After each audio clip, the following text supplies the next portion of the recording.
Hi guys, it's Mrs. Cutler. It's so great to be back with you after spring break. I missed you. I was able to go to Eastern Oregon. I got to help my mom who's 94. She's doing really well. It was amazing. The first morning that I was there, I woke up and they had over 3 inches of snow and everything was covered. It looked like Christmas. It was beautiful. I have to post some pictures to show you. There was snow everywhere, but the interesting thing was by about noon, everything was melted off. And then the next day it was sunny and I was able to mow her lawn for her. So really amazing, and it was fun to be able to spend some time with her and help her out a little bit. I got my Smokey the Bear shirt on. I like my Smokey the Bear. Be safe, it says. So I thought that was appropriate for today. We want to be safe and stay healthy, and I hope you have been safe and healthy. You probably heard the announcement that we won't be going physically back to school this year, but we will be doing school online. So I'm looking forward to that. We have some things in store as teachers we're working on this week, and we'll have all that ready to roll out for next week. But I want to continue with our read aloud. So our next chapter in Among the Hidden is chapter 28. It's been a while since I've done read aloud, so we'll get right to it. Chapter 28. Luke began screaming and he couldn't stop. Suddenly his brain didn't seem to have any control whatsoever over what his body did. He saw his own hand grab for the gun and wrestle it away. He heard a voice he barely recognized as his own scream again and again. "No, no, no! Stop!" Jen's dad yelled. "Stop, you little fool, before you get us both killed." Somehow the gun was in Luke's hand. Jen's dad lunged at him, and Luke could picture Jen's dad tackling him, just as Jen had tackled him those months ago. But this time, Luke stepped to the side at the last moment, and Jen's dad crashed uselessly into the far wall. Luke pointed the gun at him, and he struggled to hold it steady. Jen's dad turned around slowly. "You can shoot me," he said, holding his hands helplessly in the air. "I might even welcome the chance to stop missing Jen, but it would be a mistake. I swear to you, in the name of everything that's sacred, in Jen's name, I'm on your side." Jen's dad stared into Luke's eyes, waiting. Luke felt a surge of pride that he'd gotten the upper hand, that he had earned the right to decide what happened next. But how could he know what was right? Surely Jen's own father wouldn't lie in her name, would he? Luke squeezed his eyes shut. Then he lowered the gun to his side. "Good," Jen's dad said audibly, releasing his breath. Luke let Jen's dad walk toward him, gently take the gun, and lay it on the desk. "I was going to explain," Jen's dad said, panting a little bit. He sat down. "I only work at the Population Police Headquarters. I don't agree with what they do. I try to sabotage them as much as I can." Jen never understood either. Sometimes you have to work from inside enemy lines. Jen's dad talked and talked and talked. Luke thought he was repeating everything he had said 2 or 3 times, but that was okay because Luke's brain was functioning so slowly he needed the extra help. "Do you know much history?" Jen's dad asked. Luke tried to remember if there were any history books among his family's collection in the attic.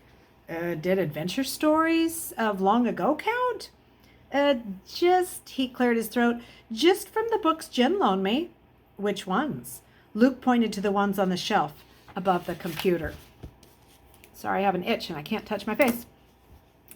And she gave some articles, printouts from the computer. Jen's dad nodded. So you got the propaganda from both sides," he said. "No truth." "What do you mean?" Luke asked. "The government publications were trying to convince people of one thing, so they stretched the facts. And the underground is just as extreme in its own way, making statistics match their cause. So you know nothing." "Jen said the stuff from the computer was true," Luke said defensively. Just saying her name made him wince. And now she was dead. How could she be dead? Jen's dad waved that away impatiently. "She believed what she wanted to, but I'm afraid—" He stopped, and Luke was afraid Jen's dad might start crying again. Then he swallowed hard and went on. "I'm afraid I encouraged her. I passed along some slanted information. I wanted to give her hope that someday the population law would be repealed. I didn't know that she'd... Luke knew he wouldn't be able to bear seeing Jen's dad break down again. So what should I do? Luke asked. What's the truth? The truth, Jen's dad muttered, catching onto the two words as though Luke had thrown him a lifeline. He recovered himself quickly. Nobody really knows. There have been too many lies for too long. Our government is totalitarian, and totalitarian governments never like truth. That made no sense to Luke, but he let Jen's dad go on talking. You know about the famines? Luke nodded. Well, before that, our country believed in freedom and democracy and equality for all. Then the famines came, and the government was overthrown. There were riots in every city over food, and many people were killed. When General Sherwood came to power, he promised law and order and food for all. By then, that was what all people wanted, and all they got. Luke squinted, trying to understand. This was grown-up talk, pure and simple. No, it was worse than grown-up talk that he was used to, because all his parents ever talked about was the corn harvest and bills and the likelihood of frost at the end of May. Those Luke understood. Governments being overthrown and cities rioting, they were beyond his comprehension. Barron's got more, he blurted, then blushed because it sounded rude. Jen's dad laughed. True, you noticed. I know it's not fair, and I'm not proud of it, but government officials make a conscious decision to allow one class of people to have special privileges. Jen probably introduced you to junk food, didn't she? Luke nodded. Well, that's a good example.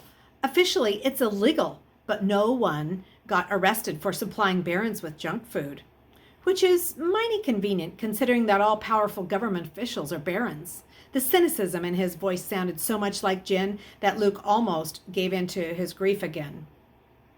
But he forced himself to focus on what Jen's dad was saying. The government justifies keeping everyone else in poverty because people seem to work the hardest when they're right on the edge of survival, he continued. The government does try to make sure that most people, the ones who cooperate, do survive. If you've heard your parents talking about other farmers, you'll know that nobody loses their farms anymore. But also, nobody ever makes enough to live comfortably. Luke thought about his parents' constant worries about money. Was it all unnecessary? Were they just being manipulated? He felt a spark of anger, but buried that too, because he had other questions. But even barons have to follow the population law, he said. Is that because, he gulped, because it's necessary? Were there too many people? Are there?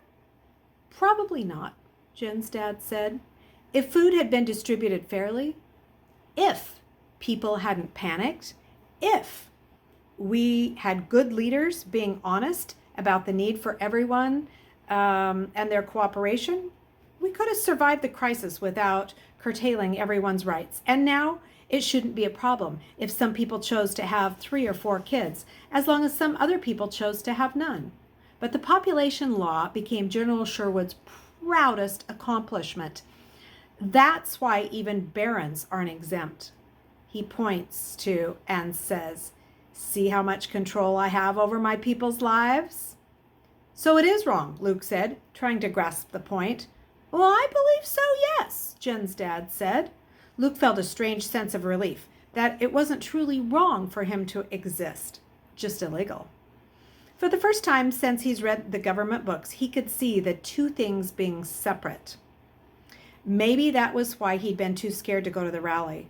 If he truly believed the way that Jen had, then he may have gone. And would he have been killed as she was? It was all too confusing and scary to think about. Jen's father looked at his watch. I need to get back to work. I can only hide so much. If you want it, I can have the fake ID for you by tomorrow night. In the meantime, I'd advise you to... He broke off. Luke knew why. A sound from his worst nightmares. Pounding on the door, and then the command, open up! Population police! All right, that's the end of chapter 28. We're now on chapter 29. We are getting so close to the end of the book. It's exciting. I know we're also getting really close to the end of Chocolate Touch. Hopefully you've been reading along with that. That'll be exciting to finish that up. We can take AR tests on both of these books. They're both AR books. And hopefully you've been reading other books too as well that you can take AR tests on. So that includes our read aloud for tonight. I will have more for you tomorrow. Also, I've been sewing some masks, and I thought it might be kind of interesting to show you the masks that I've been making. I'll show you those tomorrow night, and I think I'll also make a video of the materials that I'm using and how I'm sewing those. So have a nice evening, and I'll see you tomorrow. Bye.